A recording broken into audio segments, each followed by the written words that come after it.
This is Angel Metro, and you are watching BJ and DG right now.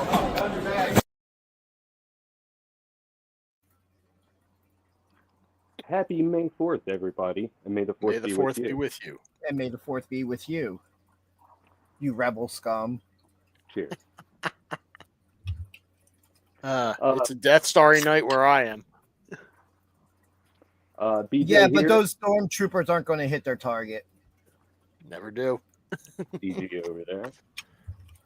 How's it going, everybody? Boy, guys, it's been, 2 weeks since we've actually been live here? Been 3. Go with YouTube channel. Well, I mean, we did go live briefly last week. Yes. And we were also on Spokecast official. Yes, we were. Yes, which there will be an interview from one of our shows over there from our preview show with Kid Legend, which we will be releasing later this week. Possibly, if not next week. We'll see how things plan out. So, guys, how's it been? Not that we haven't seen each other recently, but it's been busy. It has been. There's been a lot happened, a lot to talk about. Yeah, we got through WrestleMania. We did. We got through that whole entire week of live streams that we did, and we're better for it. Yeah, I'm still a little injured. I tweaked something in my back from all those streams, and I didn't feel it at the time, but I'm like still recovering. So if I make like weird little noises and if I'm like looking kind of awkward, like I'm in pain. It's from carrying everything. I took an ibuprofen 800. This is my first beer of the day. Hopefully, it does its trick. Lovely. But yeah, I had some mimosas already this morning because I went at the brunch with my sister for her birthday. So happy birthday, Natalie! Yay! Happy birthday! Hey! Happy birthday!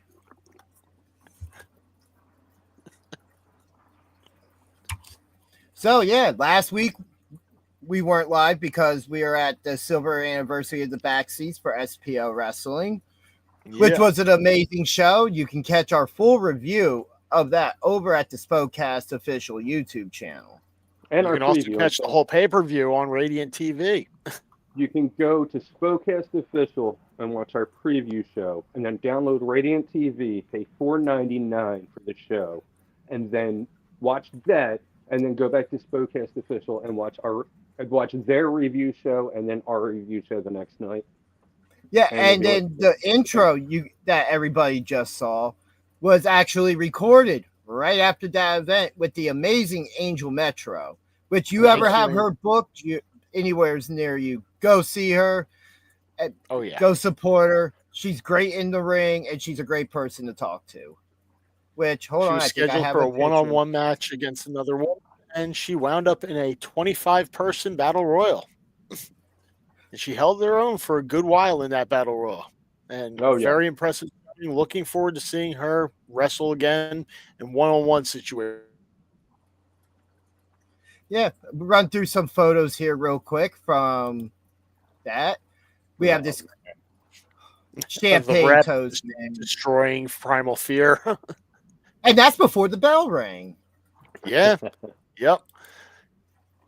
And flying Ryan O'Neal, jumping on Jordan Oliver. This kid was amazing. Who had only his second match back since ACL surgery. Yeah. And match of the night right there. Absolutely. We got Pat Dynamite in the silvers. We have Kid Legend here. Taking out the president of wrestling. Yeah, eliminating Phil Stamper in the Skywalker Rumble. I think this is another clip here from the Rep and Primal Fear. Nasty. And there's Angel again. Yeah, I should have probably labeled these, huh? And one of the cool matches we got was Simon Gotch. First time ever match. Yeah, versus Drew Gulak. Dude, I absolutely love that mask. The no-face mask is badass. Yeah, WWE fans know both names, and these guys have never crossed paths in the ring until last Sunday night, and we were front and center for it.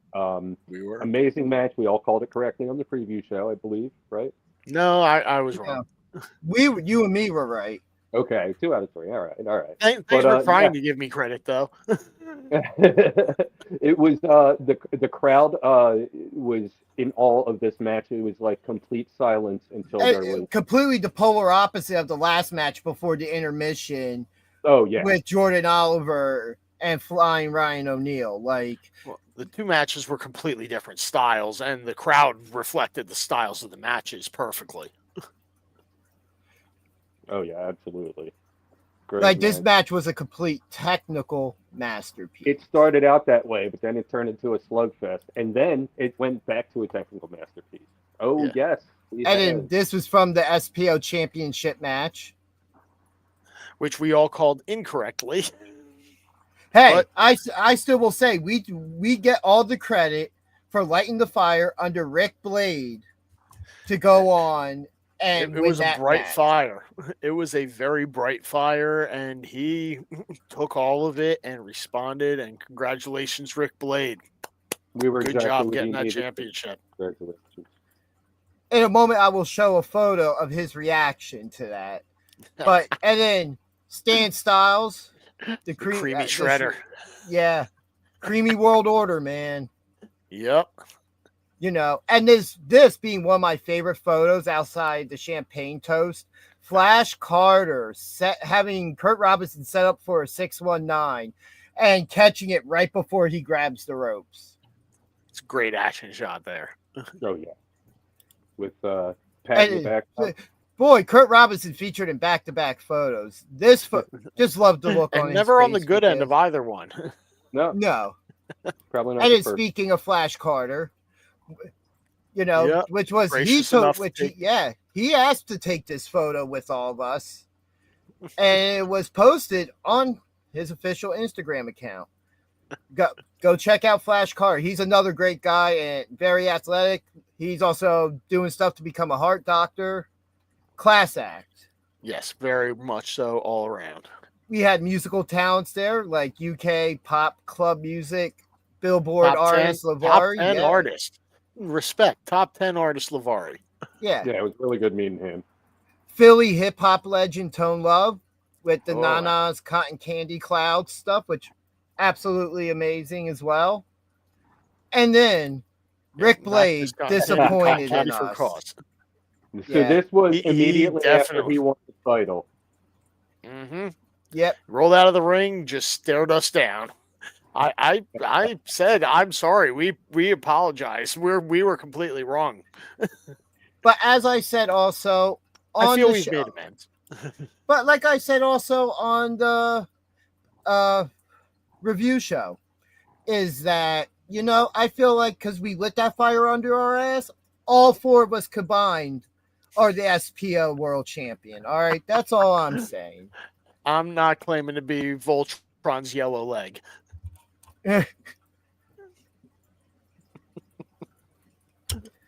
But anyway, wow, what a couple weeks in wrestling, huh? Oh yeah, absolutely. Oh, we were supposed to still watch wrestling. Hey, wrestling never stops, man. It never stops. No. So after SPO, I guess we got to Raw right after that, didn't we? Yeah, but there was a show that night. Before, what do we got? Yeah, there was also Rebellion that night, which was an amazing show. Right. And we kind of listened to a little bit of that in the car on the ride home. Well, everyone watched while you drove and listened. Yes, I was driving responsibly and not looking at the screen. Yeah, the end of that. Pulled himself again. The end of that X Division Championship match. Leon Carter falling down with the title, getting speared. Leon Slater, getting speared as he's coming down with the championship and just dropping it. I don't know. I watched Impact finally today, and that's a 50-50 call.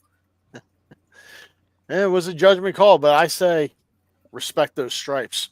Hey, the ref's call is final. But yeah, I figured let's start off with the elephant in the room in the wrestling world. And the major releases Yeah, a lot of This past unforeseen releases coming. Yeah, it's Surprise. never good that somebody loses their job, but on the other end of it, like, if they weren't using somebody, why not cut the person loose, let them go make money somewhere else, you know? There was one big SOB of a surprise there, though, right off the top. I wasn't. That was the least surprising. Yeah, that was my most surprising. He wasn't doing anything. They brought him back to job out a couple times, and, you know. That's fair, but yeah, I still feel like he was a fan favorite that could still like pull in money if the right way. But I mean, he's one of them. So my big surprise. I'm going to run down the list real quick of the names of everybody released. As we were talking about, Braun Strowman, Dakota Kai, Shayna Baszler, Kaden Carter and Katana Chance, the Party Girls.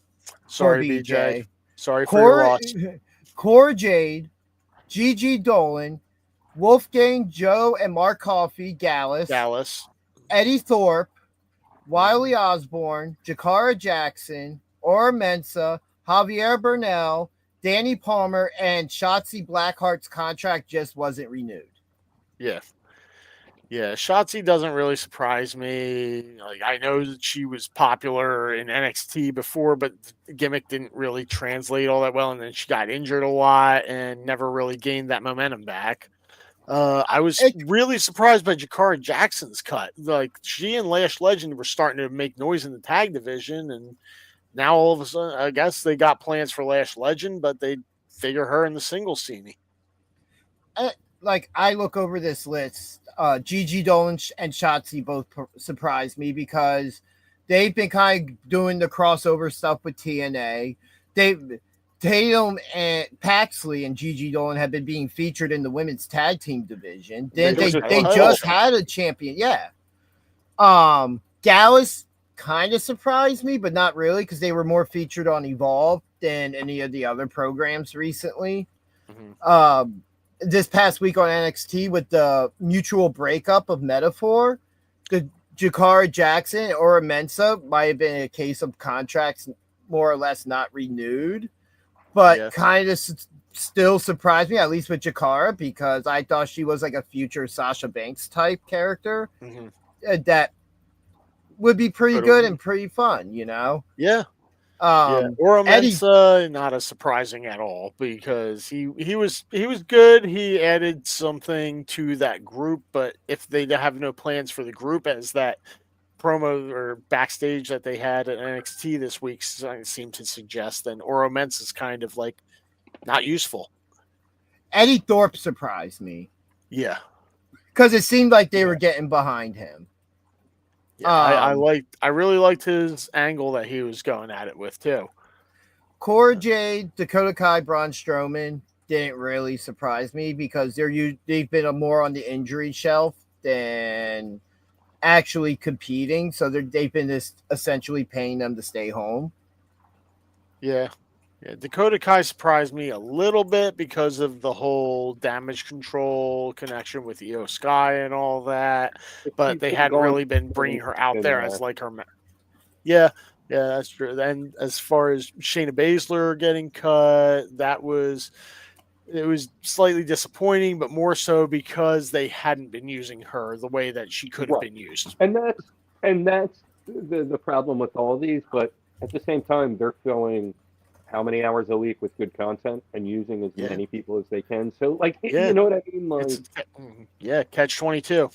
And Baszler, maybe she'll go back to UFC. Maybe she'll, or MMA or whatever. I don't know. I don't follow that kind of thing. But maybe she'll Generally, when you go one direction and then the other, like from MMA to wrestling, you generally aren't going back the other way because And, I mean, unless you're Brock Lesnar. that's but yeah, Shayna might be able to because she's always been a tough girl, and she should be able to if she really wants to. I don't have any doubt she could train up, get herself some decent MMA fights. I'm calling it now. I mean, horsewomen to AEW. They already have Marina. All they need is Jessamine, Shayna and Ronda, and Ronda wants the rest. If Ronda goes, I don't think Ronda comes back to wrestling. I've been hearing she wants Please, to wrestle God, no. again. Please, God, no. If she does, she should just do it on the indies and actually perfect her craft. Yeah. I am over Ronda Rousey wrestling. She's all about that money. She's all about taking her ball and going home when things don't go her way. Look at the first time she lost in UFC. I didn't say it would work out. I just said, okay, that's fair. You're right. You didn't. Yeah, you didn't say it would work out. Yes. For me, like the biggest surprise on that list was Shayna Baszler, because quite literally, you had her and Zoe Stark as a tag team, who are one of the more believable teams in that division that you can believe could beat any of the other teams despite experience, because of their history with mixed martial arts and all that stuff. It just, they were hard hitting, and you stuck them in this other horrible gimmick and group that made no sense whatsoever. Like, is there a possibility we could see Zoe Stark released at some point? No, I think they're going to push her solo. I hope so, because she showed a future. Right to censor. She's been 2 weeks. Yeah, right to censor. She's been teasing that. What was it? Chef, you and me 2 years ago having debates about Zoe Stark. Yeah. And then her getting called up and being like, all right, let's see where this goes from here. She had the whole program with Trish, and then she started teaming with Shayna. Like, they all really the potential in the world. Yeah, and she still has it. But why would you not put her and Shayna in a position to be successful and run down that tag team division? We're talking Shayna, who was one of the second best NXT women's champion in that title's history outside of Asuka. Yeah, I'll say that, sure. Yeah, Shayna Baszler was definitely a badass, and she did not, I feel, deserve the storylines that she was getting. She definitely deserved better. Her and Zoe Stark could have been, like you said, a dominant women's tag team. Just take those belts and run with them for a good long time. But apparently WWE didn't see it the same way as we do. And I mean, it could be reasons of anything, right?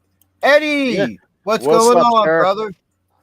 Hope it's all good with you. We missed you last Sunday at the Silver Anniversary, man. You were missed. You were asked about there were some people at that show asking where you were. Yes, they were. And we had no answer for them. Thanks. All we could say was we wish he was here. But I did talk to Husky Boy this week, and he said, yeah, it was on a Sunday. If it was on a Saturday, I would have gone. Okay. But yeah, do you think we see any of these names return to WWE at some point? Because I don't see a lot of these names being people permanently gone. Braun will be back. Braun's bouncing out and in and out and in. That'll happen. I've heard rumors that Braun could be considering retirement because of his knees. True. Yeah, also, I've read that in interviews he said that he has no desire to work for anyone but WWE, unless it's him doing his own thing. So yeah, he's a company guy apparently, and if it's not with them, it's not with anybody.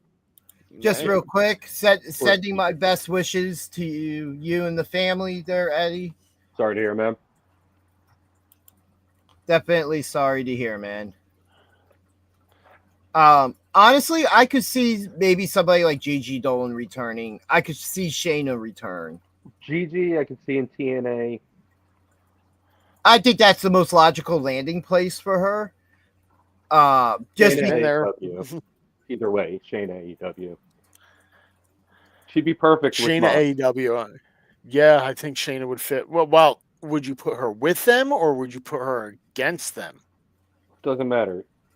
If I'm assigning her in AEW, if it was me personally, I think I'm throwing her in singles competition and maybe for the women's championship, because she could probably go with a bunch of them. I wouldn't mind also seeing her in the knockouts division.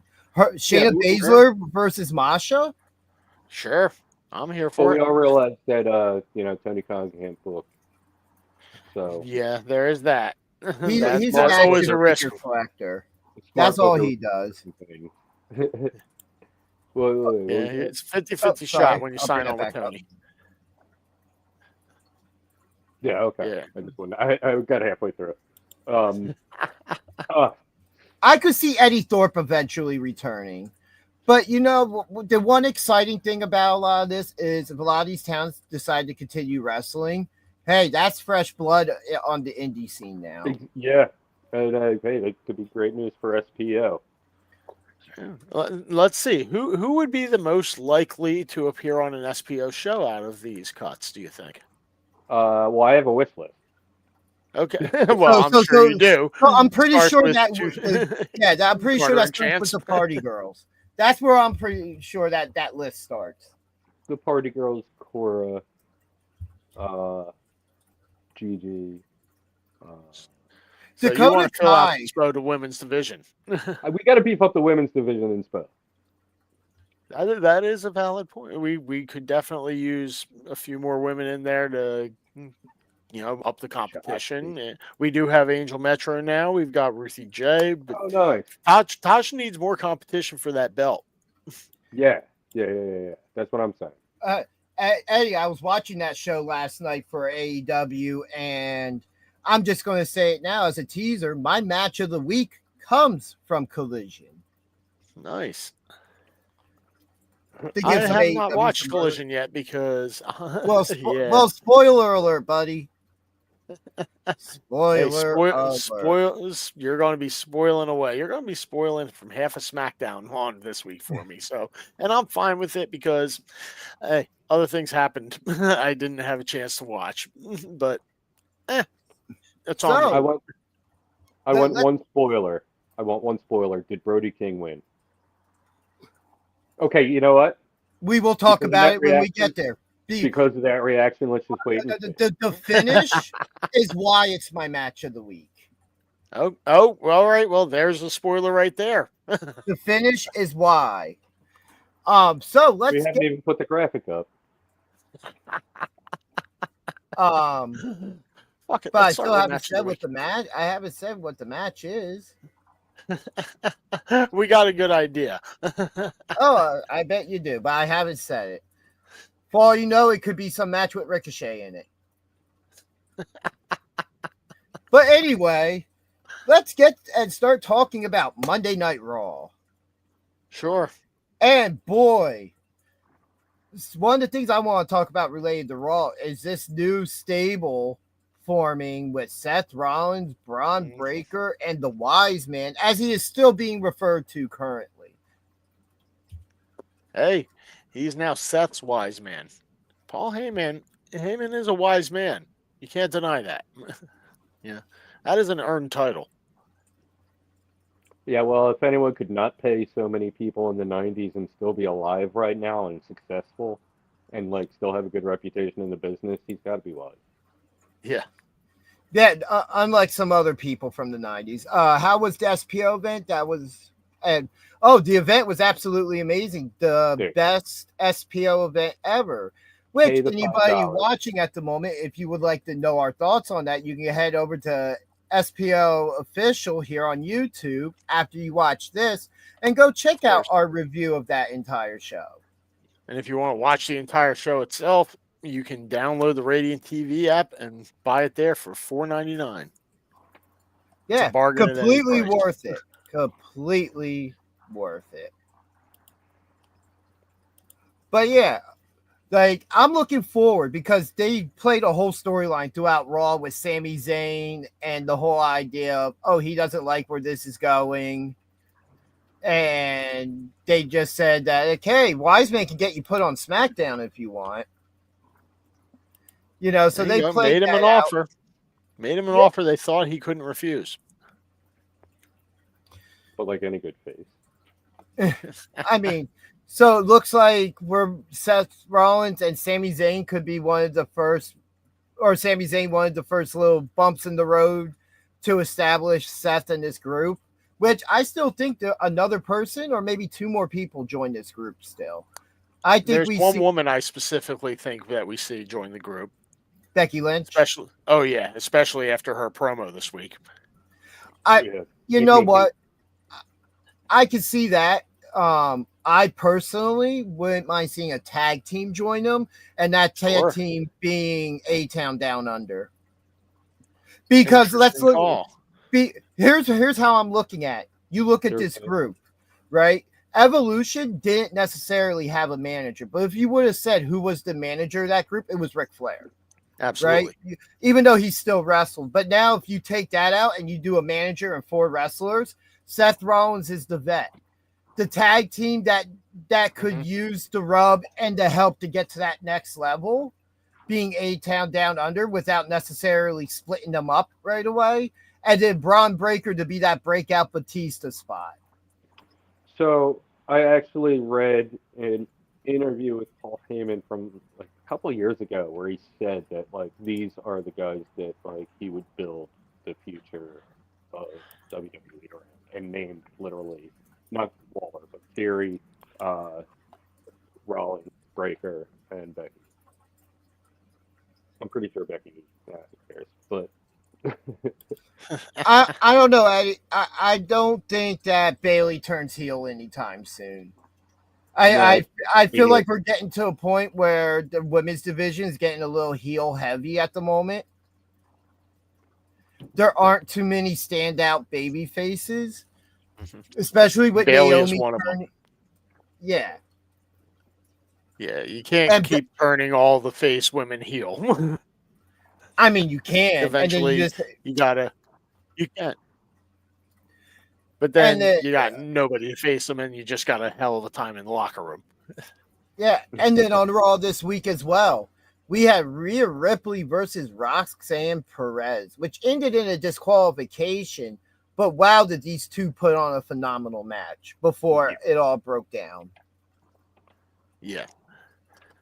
Yeah, very good match. Very good showing from both ladies. I'm glad that it did go to a non-finish finish, just so that neither one of them had to take a real pinfall in this situation, because these are two women that you are trying to push for different reasons. So I'm fine with the non-finish. I mean, it's perfect because Roxanne hasn't technically gotten her official call up yet, unlike Fraxium, who has been called up to the main roster, which when we talked about a couple weeks ago leading into WrestleMania weekend was something I said that would most likely happen, is that their time, they've done everything there. Now and they've had a good showing so far. Yep. Dropped the belts to Hank and Tank on NXT and moved on up and have 2 wins under their belt on the main roster. And then we have, which I'm not sure if it's been booked for Backlash yet, but we had the Jey Uso and Logan Paul encounter. And, you know, part of me is looking forward to this match. I'm just disappointed that Logan Paul's in a world championship match again. Yeah, it's his second one, isn't it? But I would say somebody who they've set up to be believable in the ring.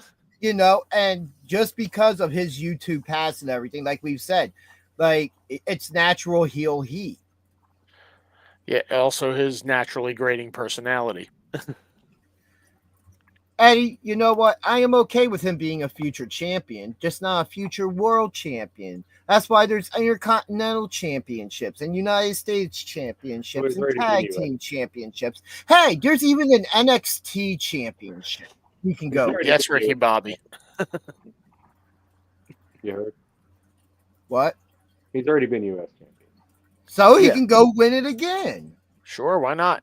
There's nothing to say that you can only win a title once. Otherwise, this John Cena retirement tour wouldn't be happening with his 17th world title. He could win the tag team championship when his brother decides to quit boxing. Look, if the Pauls ever come, we just need like a gauntlet match of every brother tag team that there is, and we just determine once and for all who the greatest brother tag team of all time is. Okay, so the Dudleys, Edge and Christian, the Namaths. Okay, no, the joke was that they're not all brothers. Because Ryan and Nick Nemeth won the TNA tag team titles this past weekend. All right, Young Bucks, the Mets, Hardys. Why am I blanking right now? There's so many.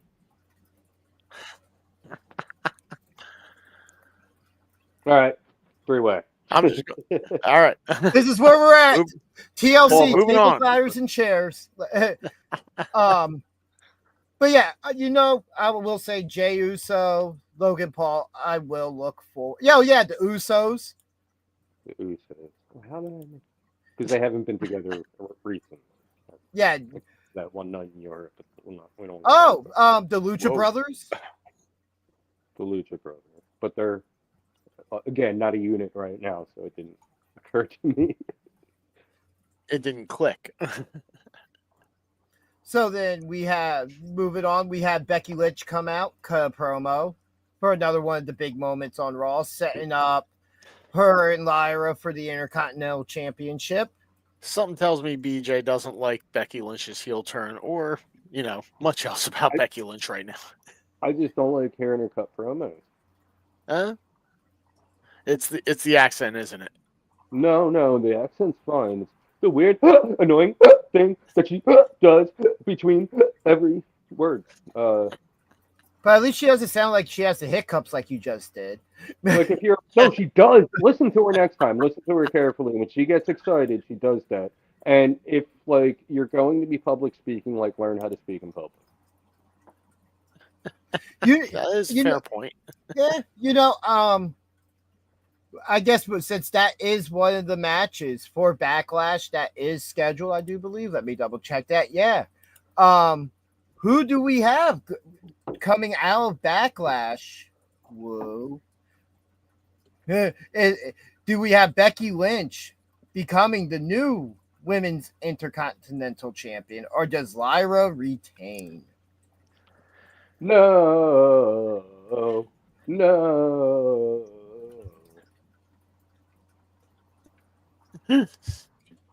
Well, Becky already has one loss to Lyra in a championship match in NXT.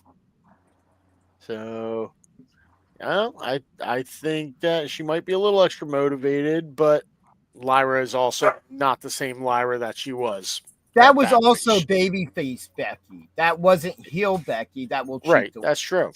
Yeah, Becky's evolved since then. And Lyra is still the same person she was then in NXT. Whoa.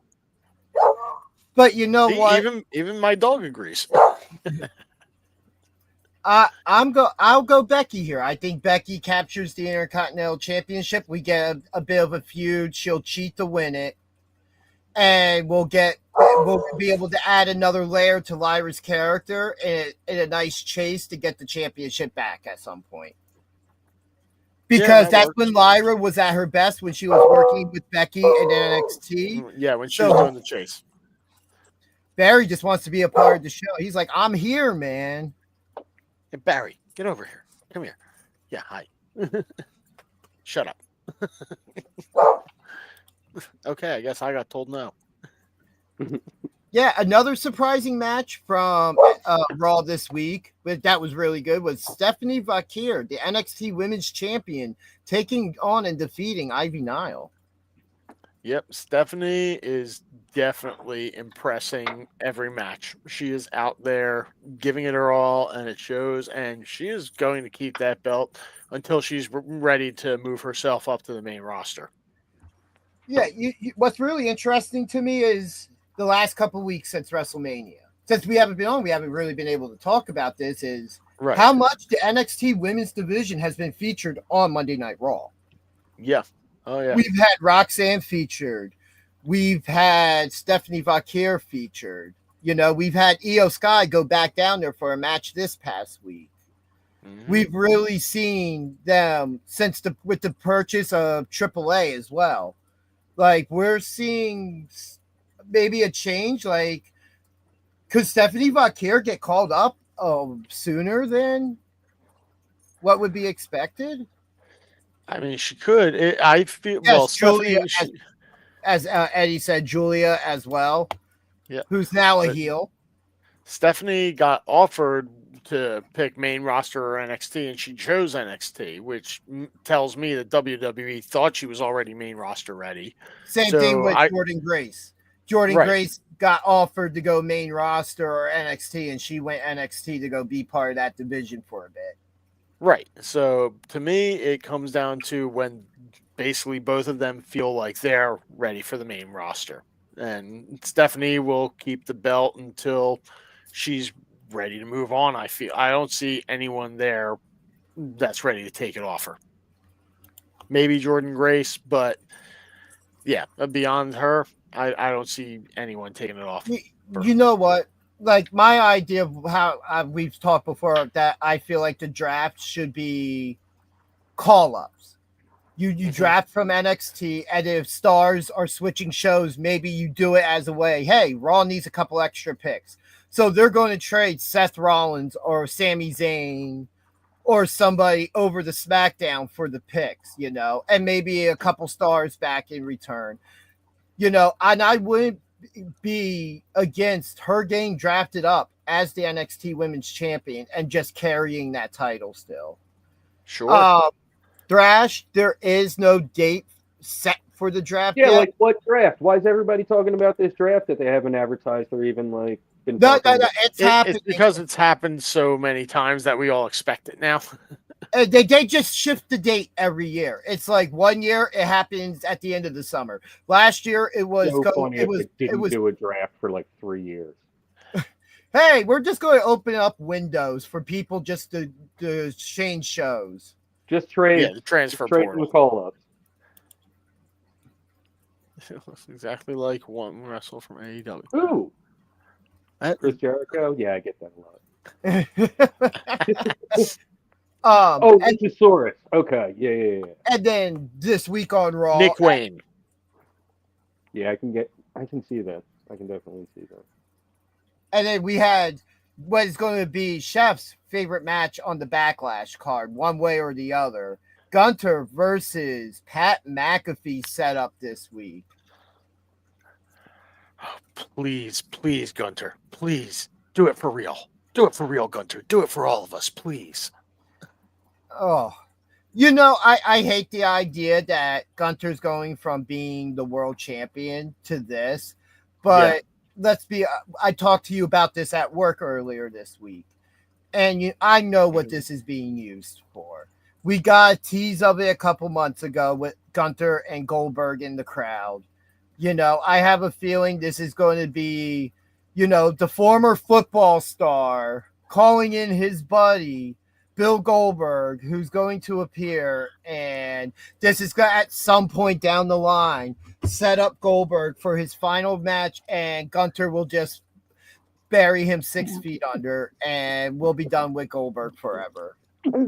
Goldberg did say in an interview, I believe, with Chris Van Vliet, that WWE did offer him one more match, something that Vince promised him and then didn't follow through on. So yeah, good on Vince for not following through on that, because he saw what I saw in Goldberg's last match. Crap.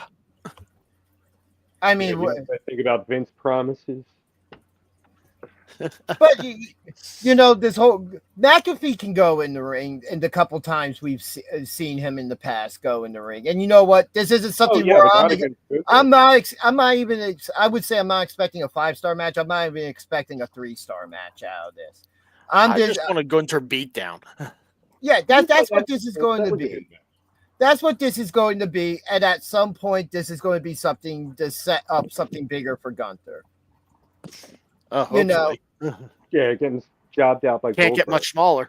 Because also to a point, you could. They made it kind of obvious Gunther is very upset after losing that championship and felt like commentary did him no justice. Well, yeah. You're the one who tapped out as soon as the hold got put on you. I'm just saying. When the commentators just speak truth, then oh well. Sorry, but hey, I'm not mad. I'm upset about Gunther going after Cole, but I'm not upset about him going after McAfee at all. Please. But you gotta give props to Pat where it's due. Michael Cole's his boy, and he wasn't gonna let his boy get treated like that. So And he got himself choked out for it. But hey, he took the bullet from Michael Cole. Now he's getting in the ring. I mean, hey, I'm just saying, Michael Cole can handle his own. He is undefeated at WrestleMania. He is, and he still has the singlet, I'm sure. But I'm personally hoping that Gunter makes it college football season all year long for us. Yeah, and then we main event Monday Night Raw after that with Sami Zayn and Bron Breakker, which was stopped by the officials after some devastating spears from Braun, and Seth Rollins basically telling him, like, hey, we gave him the offer. He didn't follow through. Yeah, so now it's on him. And yeah, Sammy is in a tough spot now. Oh, well. He could have gone to SmackDown, but, instead he went to Spear City. But you know what? Sami Zayn versus Seth Rollins, that's not a match we've seen too often. Yeah. I am here for it. I kind of hope that tomorrow night we get this match booked, or at least the world title match booked for Backlash. Yeah, we need some more matches, because that's a week and a half away. No, that's. Oh, that is this Saturday? That is this Saturday. Then. So yeah, they'll definitely be filling out the booking this week on every show. Yeah, and hopefully that's. Do you expect anyone from NXT to appear on the card? Not at this moment, but maybe some of the ladies. Stephanie Vakir, maybe, but I don't know. They've always kept the PLEs more towards what they're geared towards. We've had Julia coming over recently, so maybe her. I just don't see it on pay-per-view at the moment, or PLE. Okay. All right. Not at this moment, unless you run an angle and there's like EO defends the title on the show, and then you have a reason. There's nothing involved with that story. I don't see it happening, which is why, hey, do a pre-show match. Sure. Yeah, bring back pre-show matches. Do you see someone on a stop? I used to do that all the time. Yeah. Classic move in there. He was one of my favorites back then. I don't think the Raven gimmick could ever work on anybody else, because it was never truly right unless he was in ECW. Paul Heyman was the only one who truly understood the character with what Raven wanted to do and how he wanted it portrayed. WCW did an okay job with Raven's flock, though. I did like the flock. Yeah. I thought it honored that character, but it just wasn't the same, because you couldn't do the same things in WCW you could do in ECW. And TNA was just awkward. Well, MLW most recently is where I've seen Raven, and he was starting up his, not a flock, they weren't calling it, but it was like he was now the next generation. He's not wrestling anymore, obviously, but he's mentoring these guys to be in his image, and had the whole trust in Raven gimmick they were going with. I like that, but then the MLW TV show kind of said, no, we give up. Yeah. So let's talk some NXT now. There's a couple things big from this week.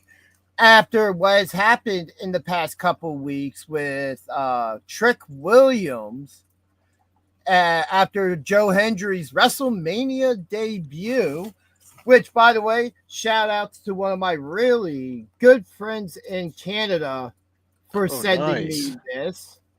Hold on, there we go. There it is. From an event earlier in the month. It was one of the yard sign things. He just grabbed it and sent it to me. So thank you, sir. Awesome. We had Joe Hendry appear on NXT, and he had some choice words for Trick Williams, which spilled over into Trick Williams showing up at Rebellion after he successfully defended the TNA championship and being attacked, which looks like we're getting a setup for a match between them, especially after this past week, Joe Hendry was attacked by Dark State. That definitely could Trick Williams maybe be one of the mystery guys behind Dark State, and he might not be getting called up yet. I'm not sure. Yeah, I mean, it's possible. But, because it does seem it's like classic Trick misdirect to have them attack himself. So, yeah. But yeah, and then this week, we had on TNA Impact, we had Trick also appear on the big screen. So it definitely seems like he knows he's not winning that NXT title anytime soon. So it seems like he's gunning for Joe Hendry now. And Yep. I'm kind of for it for that match. They matched up really well. Yeah. I think they've had one match before in the past. Maybe, or they just teamed together. No, it might just be No, it was only the one they teamed together, yeah. Yeah. They Trick Williams, especially now, he's dug into the heel Mellow playbook. Absolutely. So makes you wonder if when he gets the call up eventually, are we going to see Trick Mello game reunite? Maybe, because now Mello's Mello's the same Mello he always was, but Trick's now refound his Mello attitude. Yeah. You know what? Whenever that match happens, whether it's on TNA pay-per-view or PLE for NXT, that's going to be a match that's going to have eyes on it. Absolutely. And then also on NXT this week, we had Ricky Saints successfully defend, I believe it was a championship match for the North American Championship against Lexis King, which they put on a great match. Not a surprise that they put on a good match. Lexis King has really come into his own since he came over to NXT from AEW and ditched his family name that he didn't want. And Ricky Saints, we all knew that. Yeah. That was and Ricky Saints, we all knew what we expected him to do once he got here, and he's doing it. So yeah, not surprised these two guys had the match they did. Oh no, neither am I by any means. I'm looking forward to see where everything goes with Ricky now. Did you guys hear about the news about the residency of AEW for a month and a half over at the 2300 Arena? Yes. Yes. I thought it was 3 weeks. No, it's more like 5 or 6 weeks. They're doing it at the end of the summer going into September. Wow, I'm going to be spending a lot of money on Ubers. Yeah, those are ones where I have to pick and choose which one I'm going to want to go to, because most likely all those tickets for all those shows are going to sell out really quick, which I would assume at some point they'll open up. They'll leave some to open up for last minute seats once they know the full setup. And then I'm not sure the place is big enough to leave open seats, even if you don't know the setup. Also, 1 second. I'm really disappointed because of my injury. I couldn't make it out to the ECW arena this past weekend, but there was an amazing show and meet and greet. The back seats were taken on Rock and Roll Express. Rock and Roll Express, Ricky Morton, and I'm blanking on all this right now. And a 6-man tag. I'm disappointed I missed out on it, but I've seen a lot of stuff on social media. It looks like it was an amazing time. I actually spoke to Backseat's superfan Tara today, who said she lost her voice at the event. What voice? Yeah. Yeah, so we had Sol Ruka to have her first title defense against Carmen Petrovic this week, which she successfully defended the championship, and then Carmen seems to be getting a little bit sick of Adonis. Yeah. Yes, he just went and made this match, and he's like, wait, what? I have a match now? I'm not ready for this.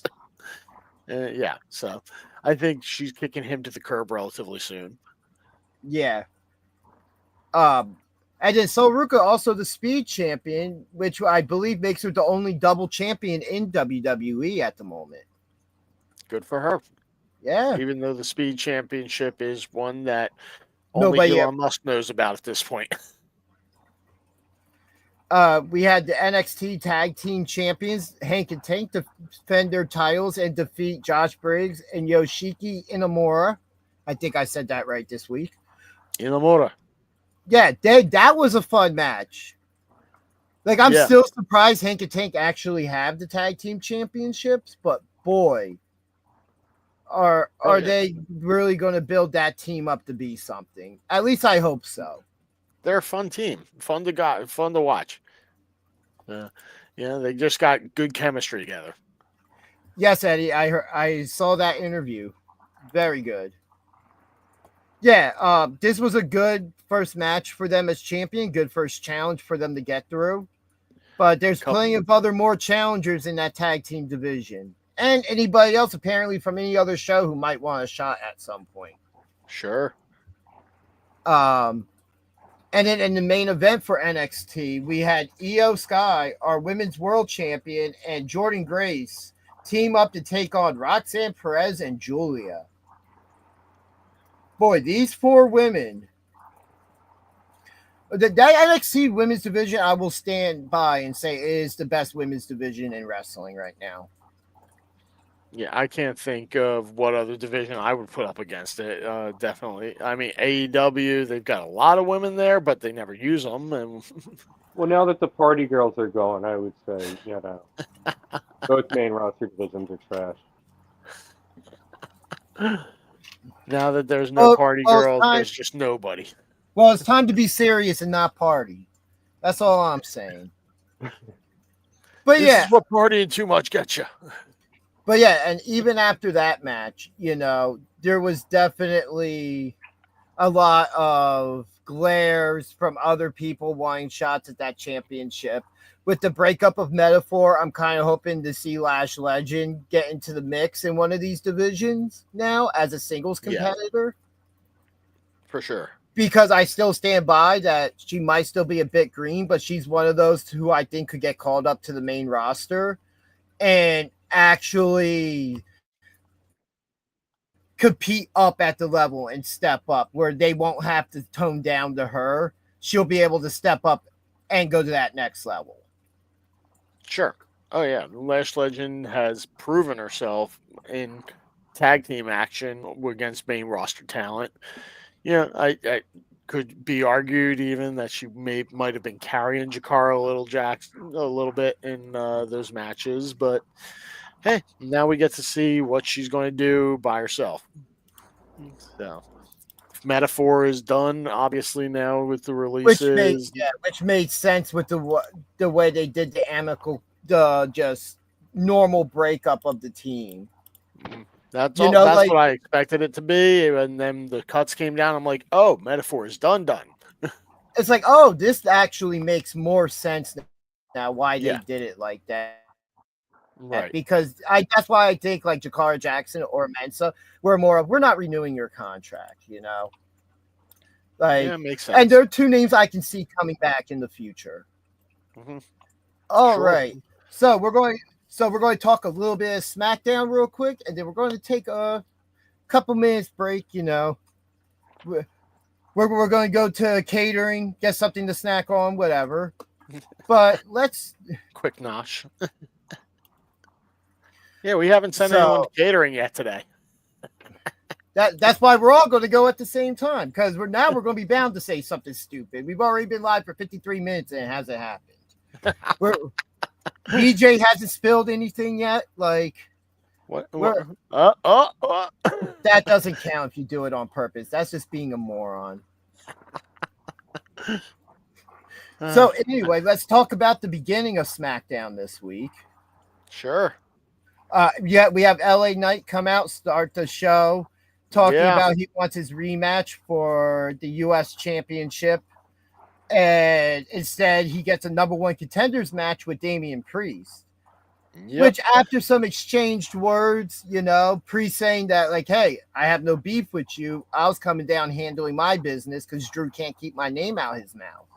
However, in trying to handle your business, you got in my business, Drew Priest. So, yeah, we got a problem. Yeah. Which all this leads to them having their match to kick off SmackDown. Which, did they. That whole interaction, I was like, they're saying the complete wrong things to see themselves out of history. You know, like this could easily be squashed, but they both have way too much pride, and they're just saying the wrong thing. And I'm like, oh yeah, I'm watching wrestling. Oh So yeah, they were saying exactly the right things. Yeah, let's get a match. Let's do it. Sure, let's just keep escalating. Now we have no beef, but I'm going to beat your ass because We're supposed to have a match later, but I'd have no beef with you. However, you yeah. know So what? Let's do it right now. I hate your guts and I want you dead. yeah, screw you. I want to fight now. It's pretty much like that's how it went. Yeah, that's why he has a wife. exactly. But yeah, these two actually put on a good match. Like that match was a very solid match that ends with Solo coming out interfering. So it's practically a no contest, which brings out Jacob Fatu to destroying both these guys. And then we get a little bit later in the show to the back with Nick Aldis talking to him. Yep. And boy, did Solo completely mess up when he started bringing up names. And ends up somehow, some way, getting Jacob booked in a fatal four-way defending his championship against Damian Priest, LA Knight, and Drew McIntyre. Two former world well, if you count LA Knight and TNA and stuff, 3 former world champions. Yeah. You count that. It counts. Eli Drake, sure. Eli Drake. L. 9. Yeah. Max. Dummy. 3. Oh, they really need to bring the dummy button. Seriously. Yeah. Dummy. But yeah, so, and this is one of the matches booked for Backlash. Yeah, And I'm good with that. Yeah. So, yes. Jeff, who do you have coming out of this match at Backlash? I got Jacob Fatu. He retains this. Yeah. He's not letting this belt go. He's going to defend it with his usual vim and vigor. And yeah, I don't think Solo will even have to come out. I think Jacob's probably going to tell him to stay in the back. Well, let him do his thing. And yeah, he's going to retain his belt, walk out, still champion. Or he comes out and costs him the belt. And that's how the rivalry starts. That's something I've kind of speculated, but I kind of think that somehow this is going to lead toward a feud for that championship because Solo is trying to take credit for it. You're right. I feel like it will be for the belt. I just feel like that's more the natural progression, and then you can have everybody else still doing their own little thing out there pursuing back because if there's going to be some call-ups, there's going to be some fresh talent for these guys to go up against. You got Carmelo Hayes, who's going to start rising through the ranks now, who has been rising through the ranks. Melo is money. He puts on solid match after solid match, and that's the minimum that he put. If it's not a solid match, it's a really good match, and if it's not that, it's above. But I think this is one of those matches, even if Jacob Fatu does not retain, that anybody could come out this match champion because literally it's the moment where 2 guys are down and somebody hits a finisher. Yep. Yeah, it's going to be last finisher wins. Yeah, or one of those usually moments. The case though. McIntyre, like Priest hits Knight with the Razor's Edge. He catches the Claymore, and then Fatu just comes in and destroys Drew and hits that moonsault to win. We get the succession of everything. Yep. Yeah. But yeah, Jacob, exactly how that match should end. Yeah. Also, real quick, we had Selena Vega, not this past week, the week before, win the Women's United States Championship from Chelsea Green. She stole that belt. Thank you very much. No, she didn't steal it. I'm all for Chelsea being champ, but I'm also a fan of Zelina, and that after her reaction at Backlash against Rhea, there was a real case. Yeah. I felt like for her.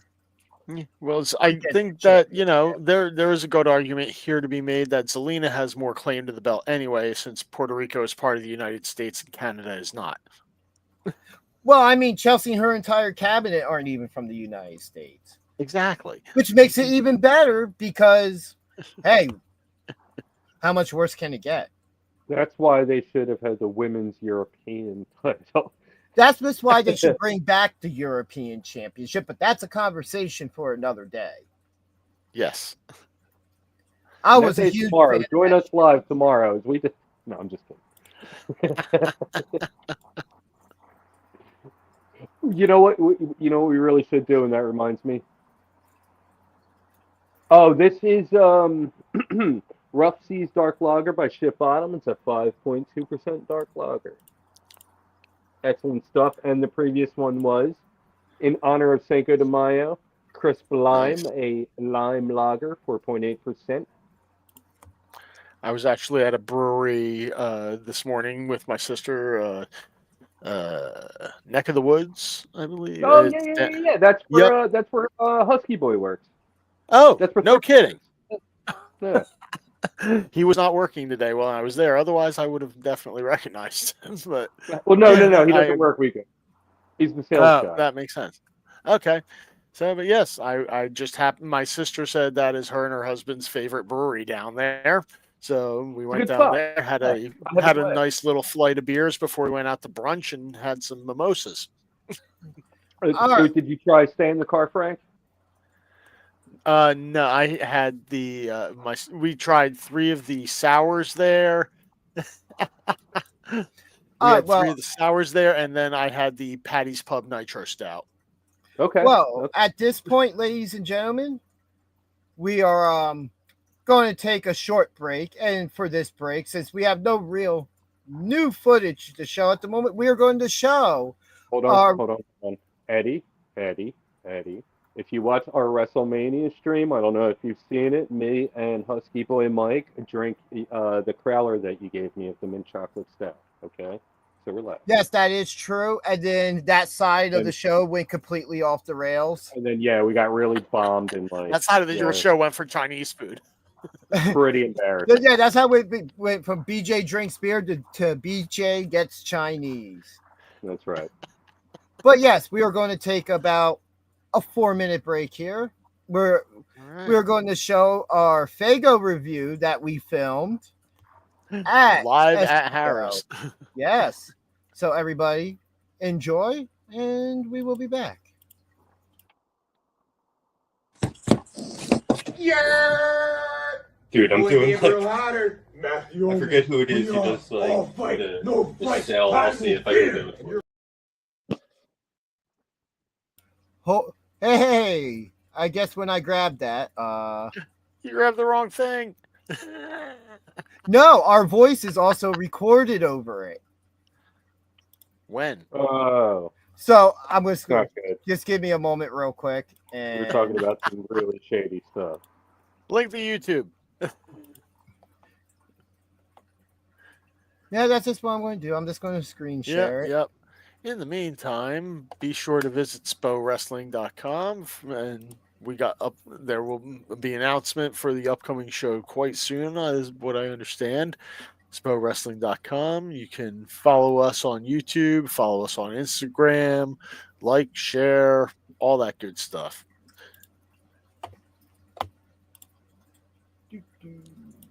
And also, if you missed the show last week, you can download the Radiant TV app and watch it for the low price of $4.99. And with that said, here we go. Sorry for this looking all shoddy, but it's the best way to do it at the moment. So everybody enjoy. It's your boy Gabriel Hodder. Matthew Omi. We are all fight, no fight, primal fear. And you're watching BJ and DG Talk Wrestling. Yeah. What is up, everybody? This is Chef the Ref We've got the Danger Ginger. We have got BJ Drinks Beer here. And we have got Kung Fu Rob Yu. We are the Danger Ginger crew. And today we present BJ, not drinking beer, but BJ Drinks Cotton Candy Faygo. And we are doing this live from Harris in Chester at the SPO Silver Anniversary event. Just hours away from bell time. Here we go. Let's crack them open, see what BJ thinks of Cotton Candy Faygo. Gentlemen, cheers. Cheers. On the nose. Definite sweetness, definitely picking up that cotton candy. Oh, definitely. Yeah. Cheers. It nailed it. Absolutely nailed it. See, it comes off as being cloyingly sweet up front, and then it kind of fades a little bit, and it's actually kind of tolerable, although I could see going through a whole can and just being like, okay, I'm done. But hey, one can, that'll probably do you very well. But on the side note, we've already talked to a couple of the guys here today. We got to speak to Drew Gulak already. Yep. Yes, we Spoke have. to Simon God. Spoke to Rick Blade, who personally was not very happy with me. Or any of us. We're kind of public enemy number one, and I expect to be called out today. Oh, yeah. We've already been called out. Oh, no. But he asked specifically where we were sitting. Oh, yeah. He's definitely Tried to have us ejected from the building already. Yeah, literally tried to have us thrown out. told me sorry, to go Rick. stand in the corner. But yeah, by affiliation. Rob's just here. We're sorry. yeah. One of the cool things is we actually had reserved seats with our names on them. Photos will be coming soon. Yes, they will. Photos, videos, all that stuff. Keep your eye on Instagram. Yes, keep it live on our individual Instagrams as well, because we could go live at any point during the show. It's happening right now. It could happen anytime from here What until time is it now? it is 3:14 p.m. on Sunday, April 27th, 2025. What, is this a hostage video? It's going to turn into one real soon. If BJ keeps being force-fed Faygo. This isn't bad, though. It's a little too sweet for me, but I wouldn't turn it down. Okay. It's enjoyable every once in a while, so I agree. It's a little too sweet for me to drink regularly, but to have on occasion would be great. And Tara loves it with Hypnotic. I can definitely see that being really Oh, yeah. Mixed with something, this would be pretty good. But there are other Faygo flavors that I prefer above this, but this is not bad.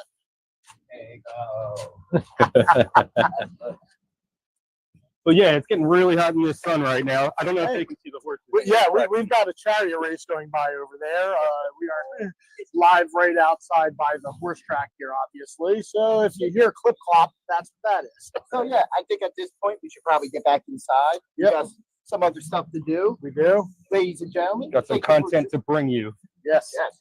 Thank you for joining us. And remember to be good to each other. That's right. Put some positivity out there. And I'm telling you right now, if you're living anywhere near here and you can get here in the next 45 minutes, you should be here. Absolutely. Get yourself to Chester. Oh, yeah. And on that note, That's all we have for this time. Until next see time. you soon. Cheers. Indeed.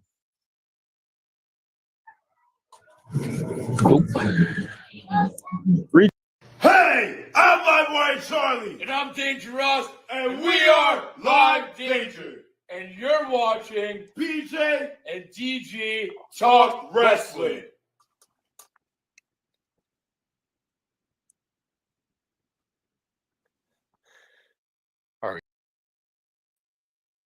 Hi, we're back. In 1996, a 17 Yeah, click that. Let's not get a copyright. That ain't us.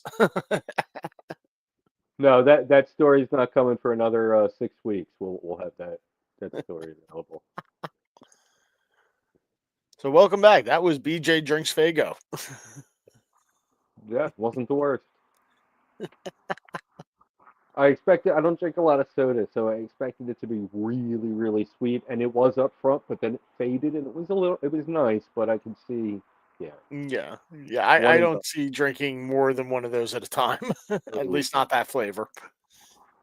Maybe the lemon lime. That might be able to be handled more than one at a time. I only wanted to puke. What is he booing? What? Booing your dislike of Faygo?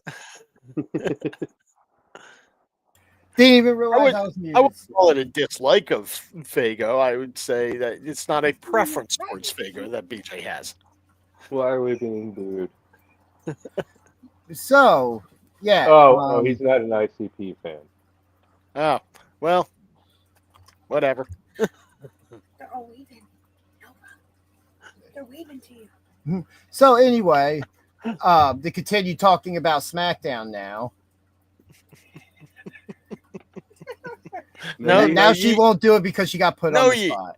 She's going full Roman Reigns with it. Yeet. As we talked about earlier, we had Fraxium, the Fraxium call, and they had a pretty good match against Pretty Deadly this week. Yeah, I like Pretty Deadly. They're a fun team to watch, and they put on good matches. And when I heard them in the back with Fraxium and we were getting that match, I was like, all right, this should be a good one. And I was not disappointed. It was exactly what I expected out of these two teams. Yeah.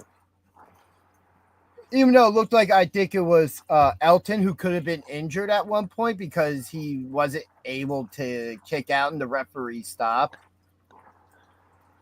That's actually my niece, Eddie. My daughter is grown up with a kid of her own. Danger, Grandpa.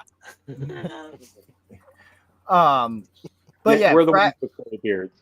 Fraxium is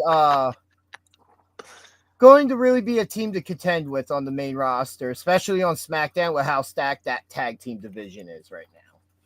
It's Absolutely. a great addition to it. Like, that's like, why would you add another tag team to that? Like, you have like a 3 tag team show going on Monday nights. Like, why would you add another tag team to Friday? Well, by the way, another brother tag team that was obvious we forgot to mention, the Backseats. Yeah. Yep. Well, in all fairness, Tara wasn't turning here to in my us. mark card. Turning in my mark card.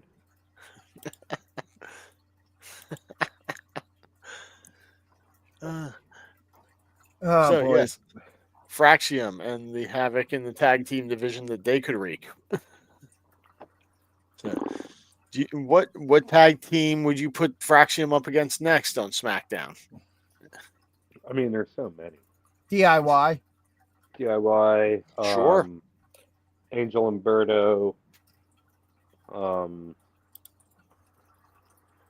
right, so out of those two teams, I guess also if we're sticking with kayfabe, the Brothers of Destruction. We are if not. We're throwing, well, then we can't throw in the Dudleys or Edge and Christian. That's why it was a joke. And Thrash, to answer you, I am 41. But yeah, and then after that tag team match, we have Nia come out talking about how she's going after Tiffy in the women's championship again, which brings out Jade and then Naomi and all that stuff. And we get a tag team match set up, which was, I believe, the main event. Yes. Yeah, I made it up to basically where Nia and Naomi were talking backstage, and at that point, I was tired and had to fall asleep. I was 16 going on 17 there, Eddie. Yeah, but just to fast forward on the show after that promo, those 4 ladies did put on a great match. Like, that was an actually really entertaining match. And Naomi's starting to really pull into that darker character. If you notice, like the makeup, the way she's like doing her hair now and everything, it definitely looks more like a villain than a babyface. Which it's the bang. Her music has changed, her makeup's changed, her hair's changed, her outfit's changed. Yeah, she had like a sports medal like theme song. Yeah. Yeah. Yep. Yeah, she's out there like, come on, bring it to the floor. Not like rah, rah, rah, rah. You know, it was weird. I'm fine with it. Yeah, I like the heaviness of it. Yeah, I just really like that Herald song. The GLOW NAOMI. Well, Eddie loves the Everything new was Cena. dope. Yeah.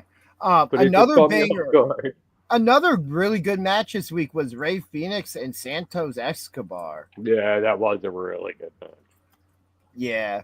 And then we also had Randy Orton coming out with some choice words for Cena to the point where he's going to punt kick Cena's head through the Gateway Arch. I've been in that.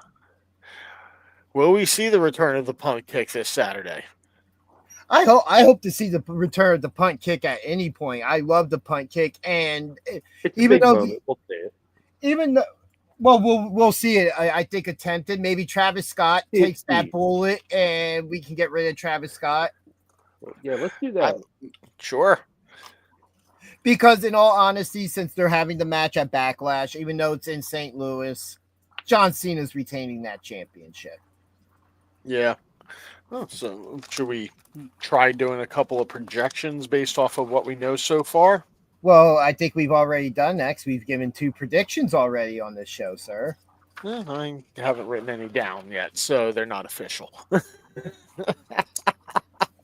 Well, then somebody needs to contact Adam Pearce so he can come here, see this all down, and make it official. All right. Thrash in the chat agrees that Cena ain't dropping the belt anytime soon. No, so we're all picking Cena. Yep. Yep. Yeah. I think the only match we were really different on is Lyra and Becky. He loses by DQ. What was that? Oh, I've seen, but he loses by DQ. So, have you seen the clips of the replay? That's what I'm talking about. A replay of one of their matches from like 12 years ago or something like that. And Randy Orton slaps the ref because he's the heel at the time and purposely gets himself disqualified so Cena couldn't beat him for the championship. So that would be a cool callback to their history. But no, Cena retains. Yeah. So, and then BJ is, of course, picking Lyra to retain, and we're both picking Becky, DG. Yes. All right. Then I have Gunther over McAfee. As do I. Of course. Yep. Unless. But God, God. DQ. Yeah, that's the only way McAfee's winning. That is the only way. When Goldberg runs in and spears no, wait, that wouldn't make sense. I feel like that would happen after wins. I think that's one of those things where Gunther wins for Gunther, but hits McAfee. That's one of those things where it's like you see Gunther win, Goldberg comes out because he won't let go. That's he goes back and starts choking him out. Goldberg won't let go. But yeah, and then I have Jacob Fatu retaining. Yep, we all have Fatu retaining, right? Yeah. Yep. Common sense. And I still think we see one more match added to this. It's just a matter of what match. So yeah. Thrash in the chat says Cena, Becky, Drew, and McAfee by DQ. That kind of rhymed. Cena, Becky, Drew, McAfee by DQ. Cena, Becky, Drew, McAfee by DQ. I'm running from gold.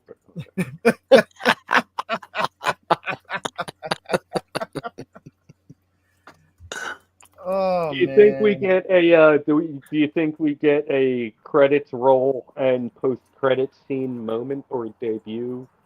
Do you think we get something like that? At Backlash? Yeah. I know they've been going the route of Avengers movies. Yeah, let's see. So the last match is most likely going to be Cena Orton, right? Yes. So it would have to play off of that, I would assume. So someone else joins the stable. Cena joins stable. the Cena stable. Is there even after The Rock not showing up and stuff Yeah, it's not really a stable. It's more Cena and hey, Travis Scott came out here. Yeah, pretty much. Well, that's what I'm saying. Someone else joins. Maybe Seth Rollins and Bron Breakker join. I guess it would be worded the other way around, but you know what I mean. You know. Yeah, I don't see anyone from Seth's group running in on that right now because that's a SmackDown title. They're on Raw. So it's got to be maybe. Do we see? Well, no, Kevin Owens is on surgery, so definitely not. Do we see a Cody return that night? Like looking at Cena for his return match? Here's a picture of me in the St. Louis Arch taking a picture of Illinois. Okay. Okay. That's cool. Yeah, dude, it was it was amazing, man. It was a great trip. Nice. Yeah, that's got to be impressive to see in person. I haven't been to St. Louis, but that's got to be pretty cool. I don't know why I had to look for that. I had to find that. For the Seth Rollins faction or for something for Cena? Because I feel like at this point there is no faction for Cena. Whatever thing was supposed that we all speculate on could be get set up at Elimination Chamber was all for nothing because The Rock just can't fit. Unlike Cody Rhodes, he can't finish a story now. Yeah, well, he's too busy transforming himself into UFC guys for the movies. But it's the point that we have this whole big thing set up and we got nothing from it. So it is the Seth faction that he's asking about. Honestly, the way I see that, I can see Becky Lynch joining. Only because of Seth, but I don't think she needs it. I don't think she needs that Heyman rub. That she's at a good spot on the card as compared to Seth is where Roman was 5 years ago when he brought in the bloodline. That is exactly where we're at. This story's just going to repeat itself again, but in a more evolution style. So they're going to use this to elevate Bron, and I think that you bring in Austin Theory and Grayson Waller because Austin Theory could use the reboot back into a serious character. And that would help Grayson Waller immensely. And then once that group breaks down, you can split them up, and Austin Theory should be ready to go on his own. Bron Breakker will at some point feud with Seth after that. Yeah, definitely my pick to join that would be A-Town Down Under. Eddie likes Austin Theory, but no Grayson Waller. Yeah, I think maybe they break up and then Theory joins. Well, I'm looking at Reed when he gets back. I'm looking at. Wasn't Theory also one of Seth Rollins' disciples? Yes. I don't know. Yes, there's history there. Yes, there's history there. Okay. And I think bringing Grayson Waller in, his character has ran its distance, and being with two people like Bron Breakker and Seth Rollins, alone with Paul Heyman, can reconvert that into they take away the A-Town Down Under name, give them a new name, and that they're packaged within this faction, and it builds them up because they could use.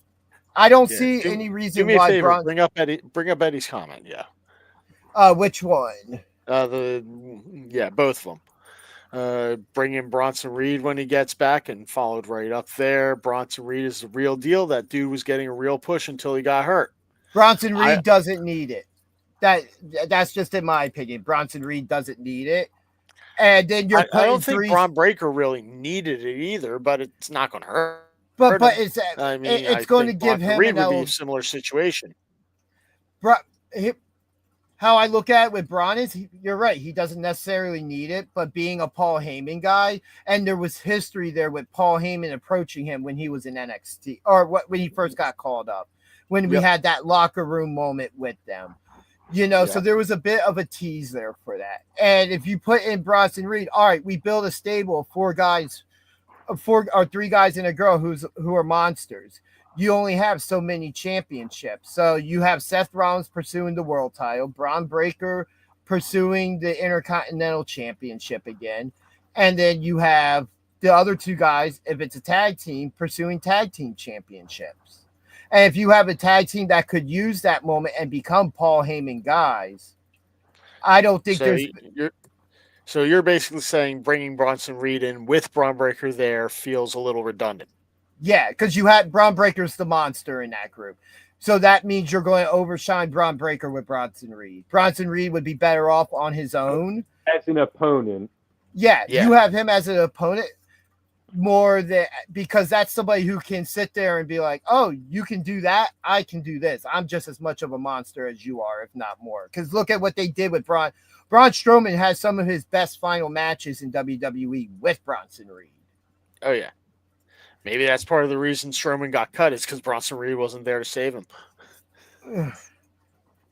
But Bronson Reed, when he returns, is going to be a big deal. And hey, maybe I'm not sure recovery time wise where he would be at, but if he's close to coming back, what if, and I'm saying this, what if he were the one to come in and feud with Gunther until it's time for Goldberg?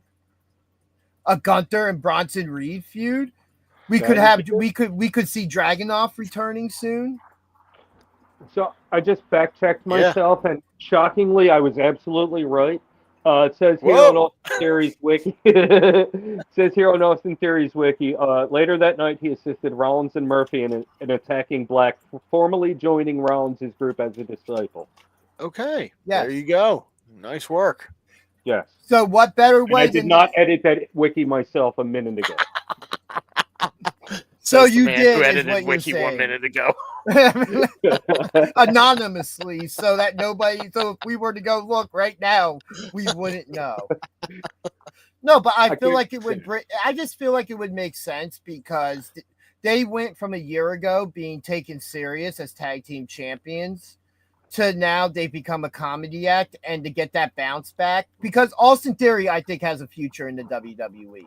Vince McMahon ruined Austin Theory on the main roster. Yeah, making him his little project, like his little golden boy. Yeah, it was weird. It was really awkward. You know what? I like you, kid. Yeah. I mean, I don't get it wrong. I enjoyed the segments, but after you put Money in the Bank on him, where there was no way he could ever cash in successfully on Roman, because that became the problem. And then you waste the cash in anyway.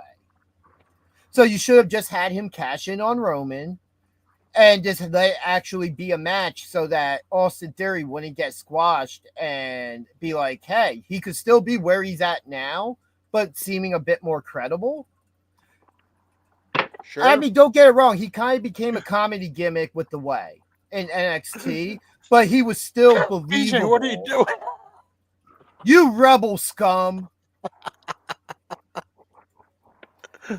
But yeah, so let's move on to some AEW. Because they had some I think I watched almost half of Dynamite this week. They've had some pretty solid shows the past couple of weeks. Ricochet's really coming along as a heel. I didn't have high hopes for that opening match on Dynamite, but it delivered. Oh, the 8-man all-star tag? Yes. That spot with all the missed elbow drops, I was like, they got me. They got me with that. I was like, this is the best thing ever. Like, instead of everybody hitting the drop, the other guy rolling out their way, still sitting there, everybody's just missing them. Like, absolutely great. That was great match. Didn't expect to like it. I was like, oh, another multi-man tag match with, great match.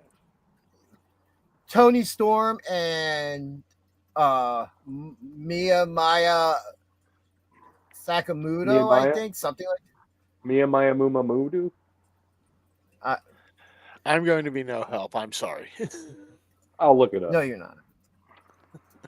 But her and Tony Storm had a fantastic match which had Mercedes and Jamie Hayter both coming out at points after the match. And Jamie Hayter just attacks Mercedes because of their upcoming match in the Women's Owen final. And that's going to be interesting. Thank you very much, Eddie.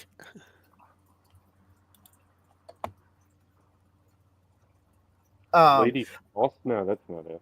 Lady Frost was last night. She had a match with Tony Storm last night. Miyu Yamashita. There we go. Miyu Yamashita. I've been really enjoying this Hurt Syndicate MJF stuff.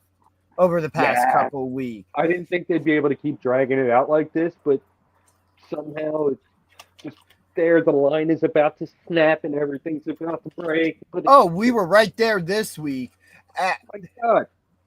Come on, Bob. What do I got to do, Bob? I've given you women, Bob. I've given you money, Bob. I people. Okay, Bob. I want Lashley to kick the crap out of MJF. Like, I really do. I want him to join. Sure, let him join, but have Lashley jump him into the gang. It's fine, but like I would love to see what he can add to that team for a short period until everybody turns on. Sure. Yeah. All right. That'll work. Eddie was there last night in person. Says it was amazing. Oh, Eddie, we're talking Dynamite at the moment, but we will be getting the Collision soon. Yeah, I'm interested to see where this goes for the fourth members. I still don't think it's MJF. MJF doesn't fit the Hurt Syndicate. Oh, Cedric, his 90 days should be just about up. That's who I'm thinking it's going to be. I wouldn't mind it also being somebody maybe within the company, somebody like maybe Kevin Knight, and with the reactions he's getting, just let's flip that switch and get people, because they're going to cheer for him regardless. With his eyes. You know what? I'm not against that idea. I am not. Brody's already with the group, isn't he? No. Yeah. The House of Black is no more. They're the Hounds of Hell, aren't they now? With him, Julia Hart, and Buddy Murphy. Aren't they just like the three of them now? Yeah, at least they were for a minute. What was that? We'll see where all that goes.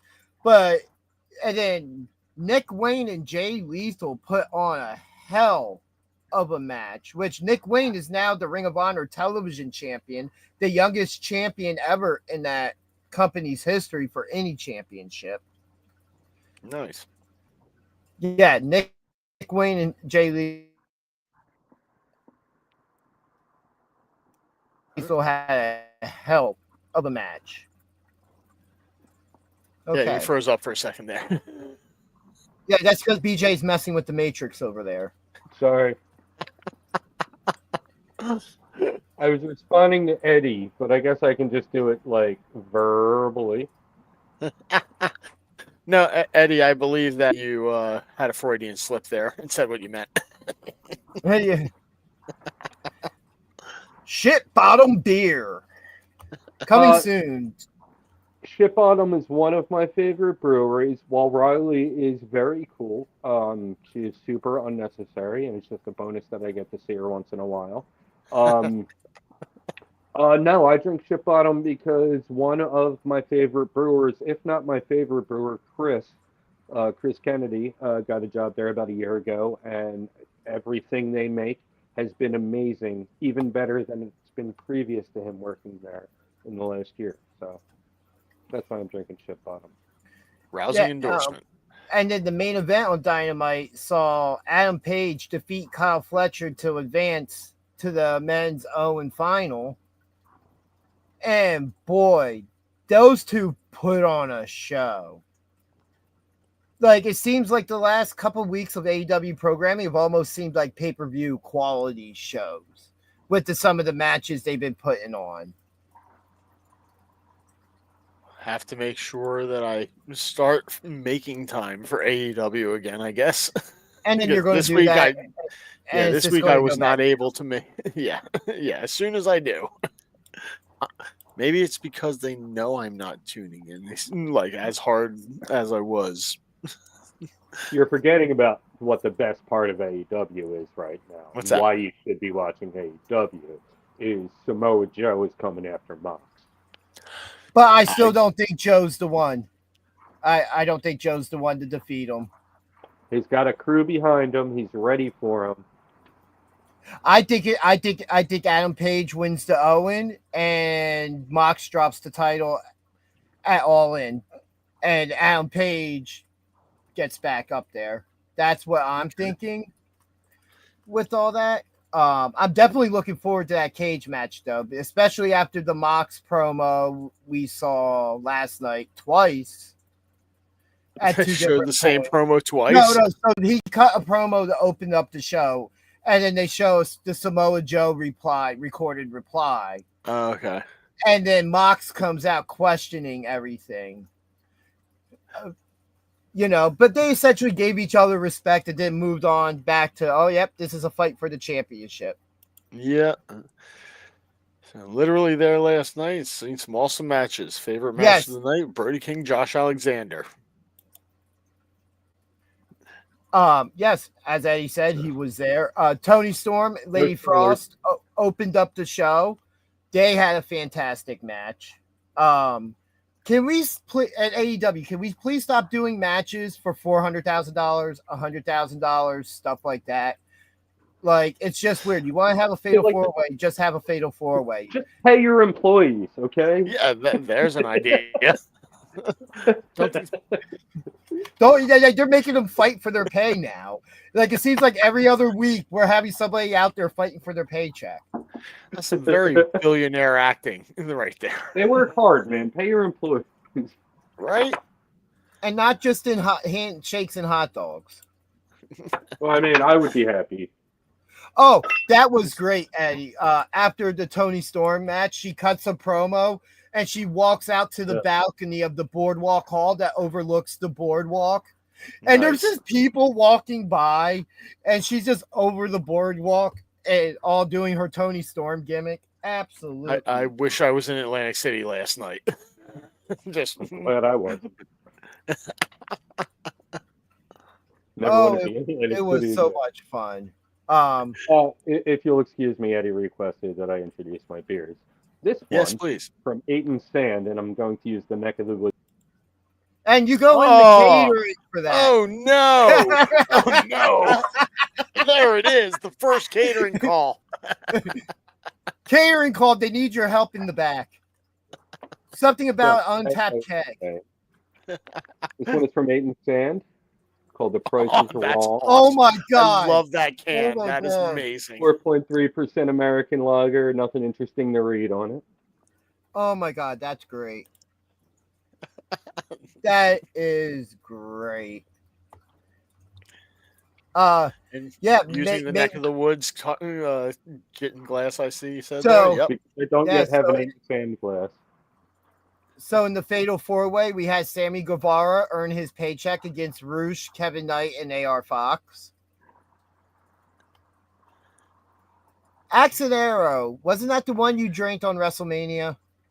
Yes. Because Eddie's bringing it up again. Yes, I drank that on the WrestleMania stream. Yeah, that's absolutely right. Also, that was the one, remember we did that Instagram Live on your channel? And from the parking lot of the casino, and we had mentioned that, like, we don't know why, but there's like a bunch of empty X and Arrow cans littering like the parking lot, and we couldn't understand it, like, crazy. But how that happens.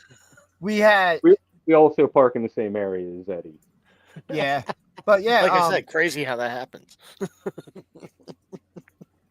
Enough of this is not a beer channel, so we should get back to the wrestling talk. Yeah, sure. We had Megan Bayne defeat Harley Cameron, which was actually not a bad match. After the match, Megan Bayne attacks Harley some more, but you have Anna Jay coming out making the save with a kendo stick, which she hits her with, has no effect, and then Penelope Ford basically gets her out of the ring. So looks like that feud's going to be far for over, and sometime this week, probably a tag team match with the four. And then we already talked about Mox coming out and responding to what Samoa Joe said. And then Josh Alexander and Brody King. Boy, this is the match Eddie has been waiting for me to bring up. Yeah, this match was hard hitting and went to a time limit draw. Really? With one of the guys outside the ring, practically about to almost be counted out, and the time limit ends. Wow. That's a way to finish. I haven't seen that one. Yeah, I think these two are going to run it back, and they should. Okay, yeah. I like it. It's nice At to see least Brody not King. another L. Yeah, I'm glad to see that Brody King didn't lose because it's a situation where Brody King should be destroying everybody on that roster. Mm-hmm. And that is one thing I like about AEW is that they are not afraid to go to the time limit draw. Like we see that on a pretty consistent, regular basis. Well, WWE is really one of the only companies that doesn't necessarily do the time limits. Mm-hmm.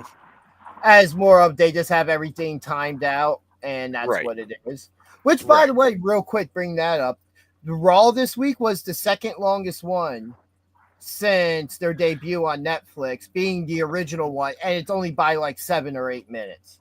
Yeah, it's about time they start getting the show longer. And did BJ almost spill something? Almost. BJ almost spills beer. Coming soon to a YouTube near you. Yes, Eddie, I 100% agree. And then we had a nice little fun thing after that to bring the energy back down some.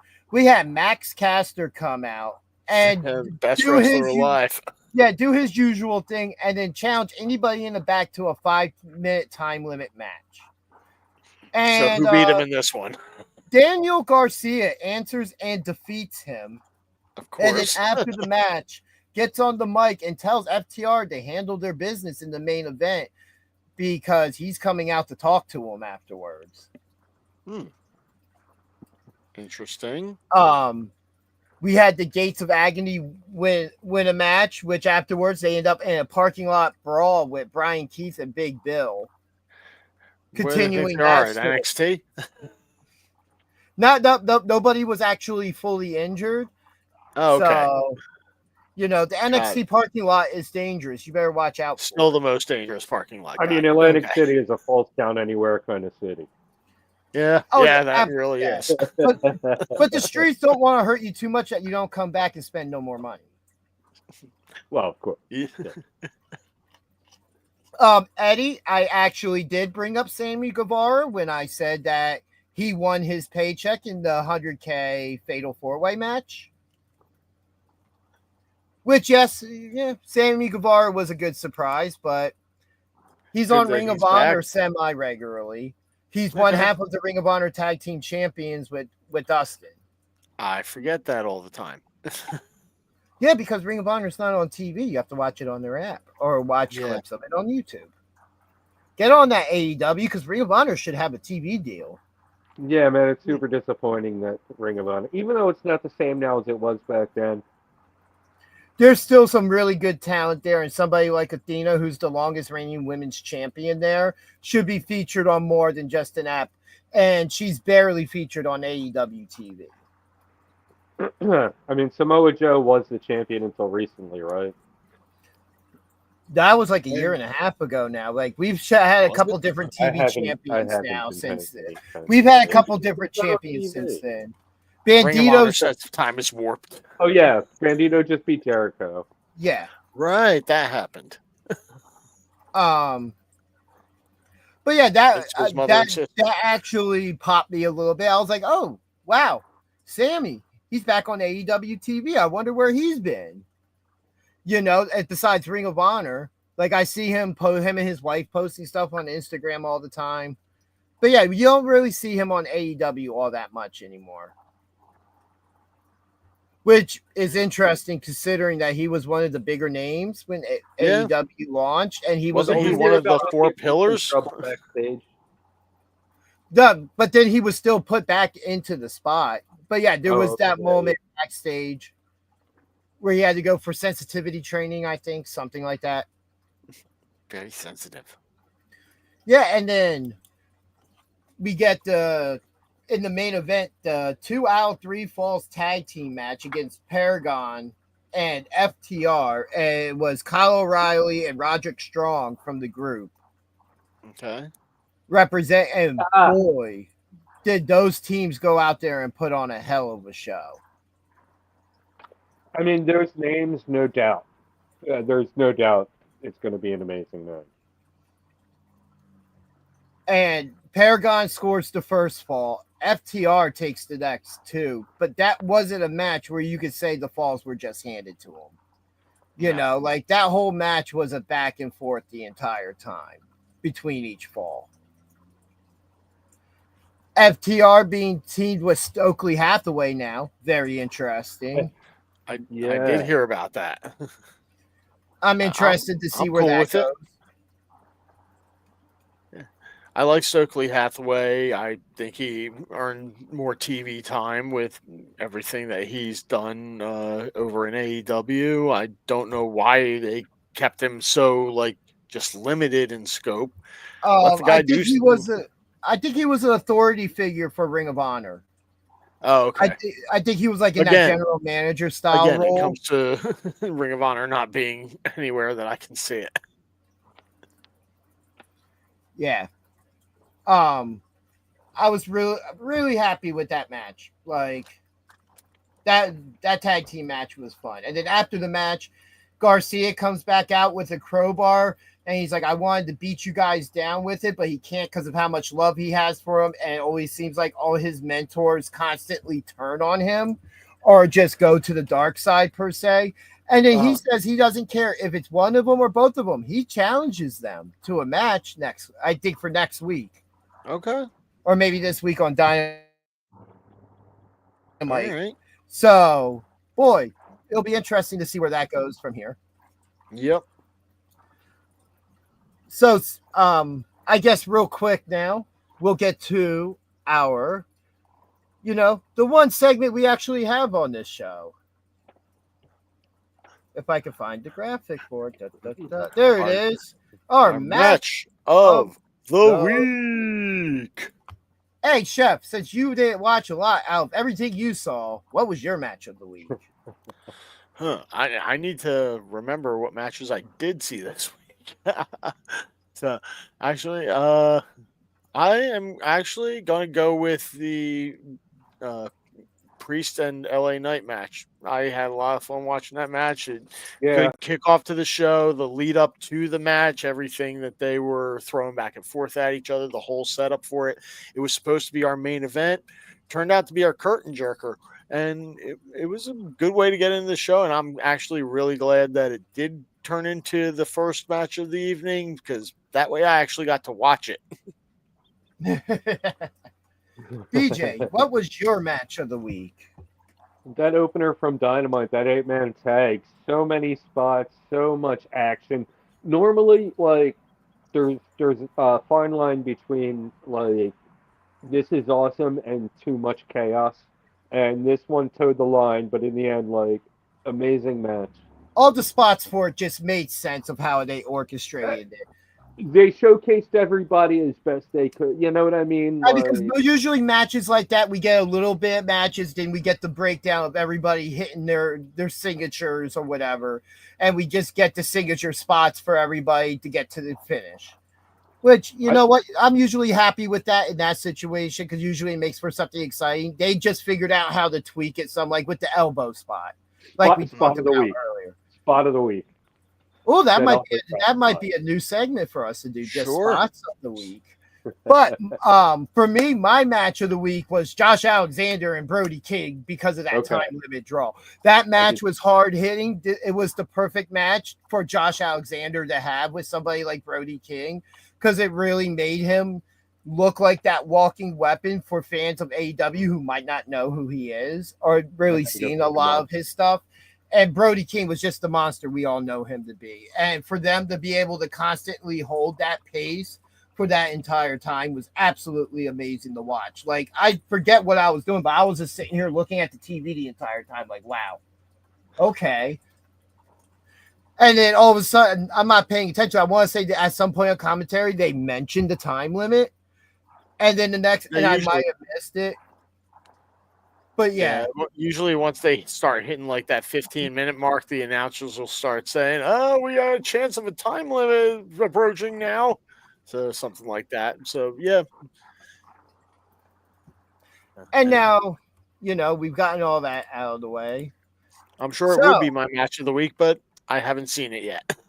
Yeah. So now, we're wrapping up toward the end here, and since it is Star Wars Day, what's some of your guys' favorite moments in Star Wars? BJ, you want to start since you've got the whole setup there? I'm making my moment right now. I'm guessing it's the Battle of Hoth, where Luke going up. I had a little bit of Dagobah going on here too. You don't need to pay attention to what Luke and Leia are doing back, or sorry, Han and Leia are doing back there. But that was about to get real awkward, BJ. I had a little Dagobah scene going on. Let me get them out of here. That's not cool. Damn, he threw them in the catering. So yeah, there was a little bit of Dagobah going on. Oh, whoops. Uh-oh. You hit the wrong button. That was not an intentional catering. But overall, like, I don't know, episode 2, there's a lot of stuff going on now. I'm not caught up, if you will. I've seen all the movies, but not all of the Disney stuff. Plus shows, yeah. Yeah, like, so I like everybody's talking about Grogu, and I'm like, oh yeah, that's Baby Yoda. Okay, I know that just because people talk about that. I'm more of an old school guy, you know, talk about the original. Yeah. That's a very, very nice starry night there. Look, nobody saw him playing with his dolls, okay? Again.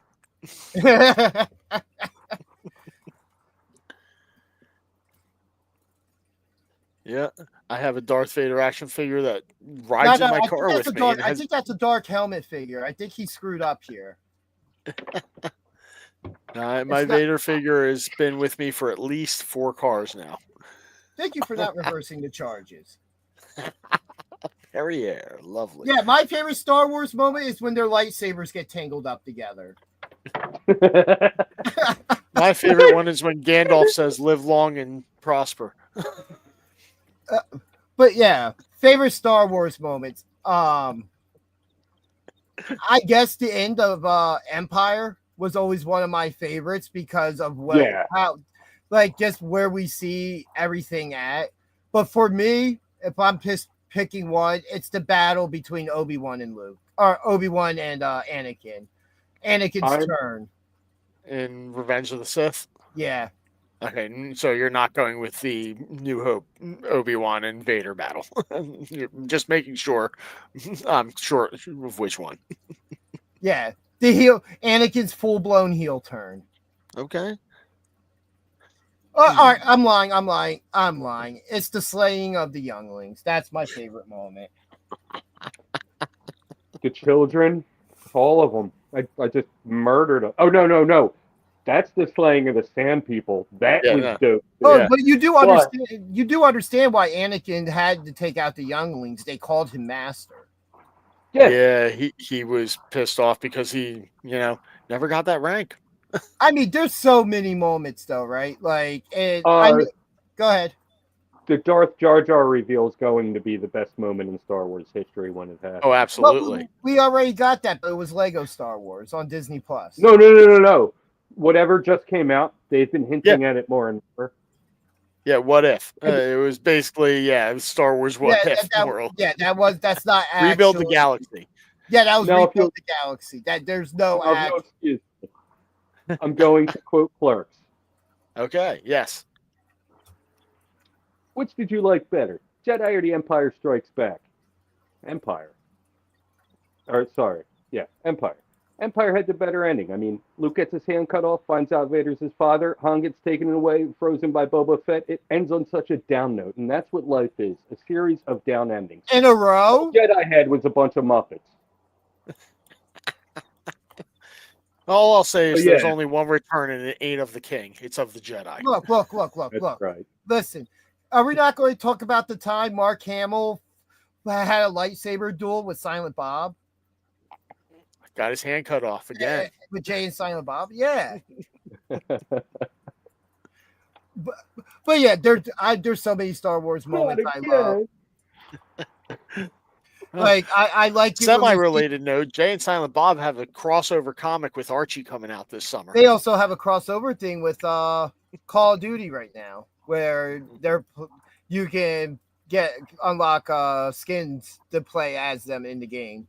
Nice. They also have a THC infused beverage that is available. That surprises me not at all. Another one of my favorite moments was in The Mandalorian, Luke's return. when he comes to get Grogu. Spoiler alert. Well, guess what? It's been years now. Deal with it. I gotta say the fight in episode 2. The at the end of it, fight with Yoda. Geonosis. No, man. The one where the clones. Or, sorry, episode 3. Episode 3. Okay. I'm sorry. The lava fight at the end of that was dope. Like, yeah, that's the one DG picked. I'm sorry. Anakin's heel turn. An hour ago. No, dude. My thing was though. So, as I grew up, I didn't get any. I don't think I got any of the movies when they came out. But then growing up watching them, and then when they announced the prequel series, we're episode 1's not even out yet. I'm like, I just want episode 3 because I know what the story was about, and that's what I want to see the turn to. And it was like the original trilogy was like happy, sad, happy. The new trilogy was like sad, sadder, saddest. Or no, it was actually like happy, sad, saddest. No. So the newest trilogy, Force Awakens, good start. And then we go into Speed 2. Or Speed 3. The start was just a cover album of episode 7 was just a cover album of episode 4. Yeah, that's kind of what 1 was too. That's kind of what episode 1 was as well. They kind of had that same feel. No, episode 1 was very different.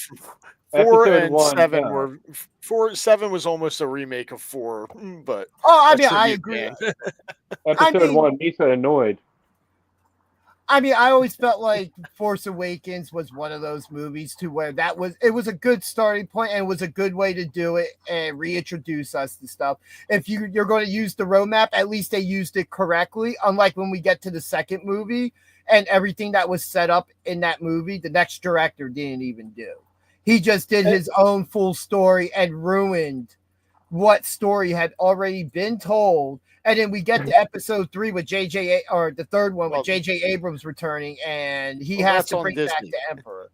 All of that's on Disney because they didn't have a coherent story playing coming into this project. Was it episode 8 that ended with the whole Luke's a hologram thing? No. That was when I was like, okay, that was it. He was a forced projection of himself. Then that used so much of his energy that he died. Yeah. The first one and the last one in the last trilogy, I like. I generally like the movies. They're not horrible. Just that middle movie the prequel series does the same thing. I'm not a fan of episode 2 because it's a love story.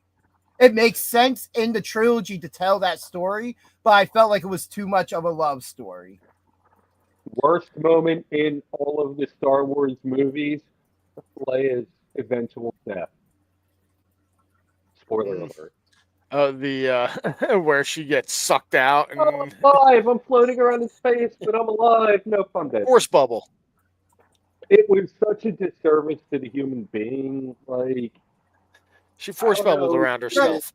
I wouldn't have minded it so much if in the last movie they actually start planting the hints of all that, because nowhere up until the very last movie where it's revealed where we get the reveal. Been training with Luke. Well, not just that, but like the reveal further back of that she was Luke's sister. So we knew.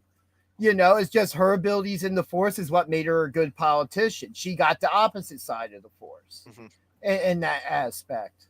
She had the intuition and she trained a little bit, but that we had no reason for her abilities just to be like that. Like, it's a cool moment. It's a cool effect to show on the screen or anything, but and then just the dragon. But the sad thing with that is after Carrie Fisher actually dies, and then we get her actual death in the following movie. Yeah. Yeah, you can't just write her off at that point. No. Kind of got to be the end of it there. But yeah, at this point, I think we have nothing else to really. I believe we've done enough damage to the internet for the week. Hold on, I'm drunk now and I got opinions. Oh no. Anyway, now since he's drunk and has opinions, Send we the can't call. be having Send that. the catering. Yeah. Go eat something real quick in catering, and you can come back. Sober up in catering. But yeah, just real quick, hit up that Radiant app, download it, spend that $4.99. It's not just the most amazing. It's not just the most amazing show that Spo has put on. There's so much more on Radiant.